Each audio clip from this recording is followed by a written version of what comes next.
So let's talk about short stories. Do you love short stories? I do. I love reading them and I love writing them.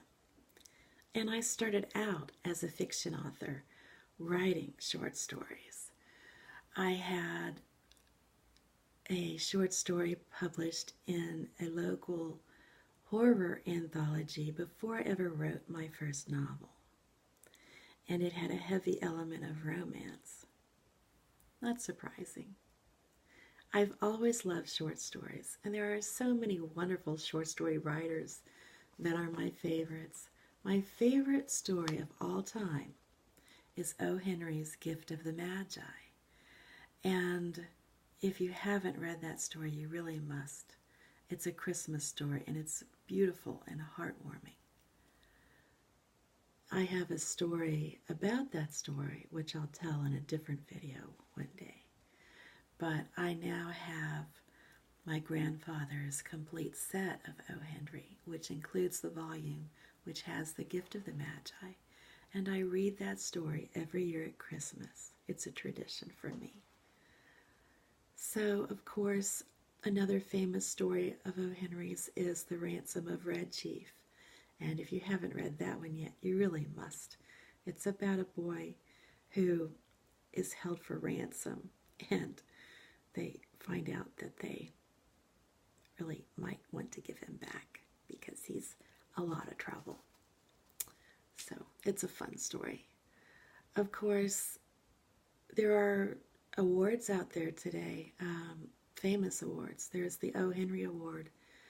And there's also the O. Henry Pun-Off, which is a spoken word competition. Now, the O. Henry Award, in 2009, they joined up with the PEN American Center, and now they have the top 20 short stories from the U.S. and Canada that have been in periodicals. So you can find those collections, and they're usually very good. Ray Bradbury is another favorite short story author, and his work is just phenomenal. He said, "Don't start writing novels. They take too long. Instead, write a lot of short stories, as many as one every week."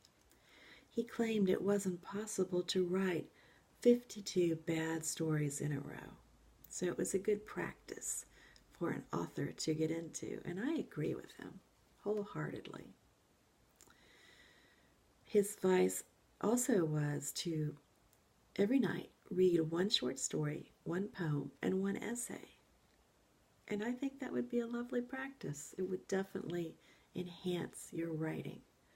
And if you're not a writer, it's good to read these things. He called himself an idea writer and knew how to play with ideas and have fun with them and have fun with stories. And that's one of the things I love about writing a short story, is that it's a place to play, and you can do just about anything in that place. A short story can take place in one day. For instance, The Lottery by Shirley Jackson is a story where 300 people in a village draw slips of paper, and the one who draws the black mark is then stoned by the others. That's a powerful story, and that takes place in one day. And then another short story that took place in a day, but it also shows the passage of time in a continuation, is the short story A Worn Path by Eudora Welty.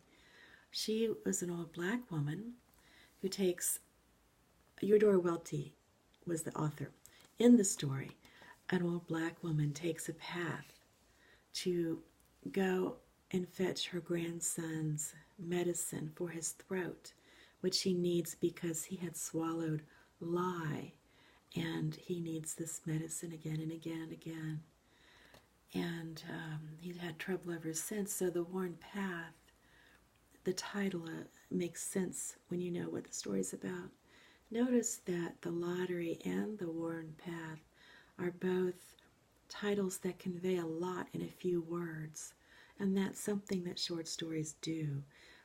They convey a lot in a few words. One of the things I like most about writing short stories is how you can take bigger risks. You can experiment.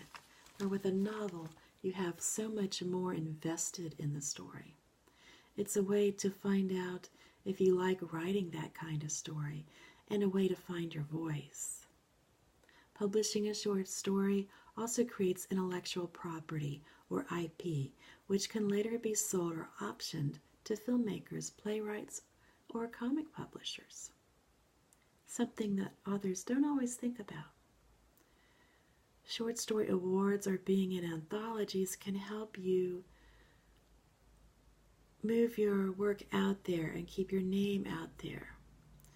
And these stories can be circulating in between the bigger novels that you have, so you always have something for your reader. You also can have crossover readers from anthologies that you're in with other authors, where the readers are discovering new authors along with reading their favorite authors. With a short story, depending on the terms of that contract, rights can revert as early as 12 to 18 months, and then you're free to resell it, or you can expand it into a series of connected stories, or you can expand it into a serial story collection, or you can expand the one story itself into a novella, or, as I've done with one of mine, into book one of a trilogy.